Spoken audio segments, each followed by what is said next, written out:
মায়া ভরা এই সুন্দর পৃথিবীতে কেউ চিরদিন বেঁচে থাকতে পারে না। চেষ্টা করলেও চিরদিন বেঁচে থাকা সম্ভব না।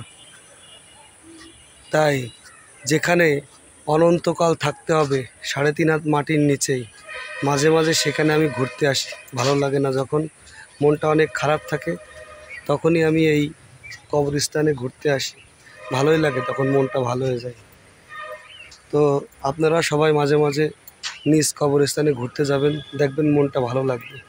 আর যারা সেখানে অনন্তকালের জন্য ঘুমায় আছে, তাদের জন্য দোয়া করবেন যেন তারা অনেক ভালো থাকে, সুন্দর থাকে। আল্লাহ পাক তাদেরকে সকল গুনাহ মাফ করে দিয়ে তাদেরকে বেহেশত নসিব করুক।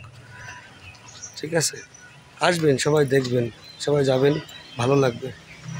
খুবই সুন্দর একটা জায়গা, যেখানে অনন্তকাল থাকতে হবে আপনাকেও, আমাকেও, পৃথিবীর সকল মানব জাতিকেই এই জায়গায় আসতেই হবে।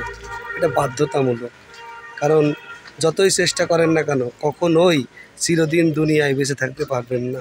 তো সবাই ভালো থাকবেন, সুস্থ থাকবেন, সবার সুস্থতা কামনা করে আসসালামু আলাইকুম। আবারও কোনো একদিন এইখানে নিয়ে আসবো আপনাদেরকে।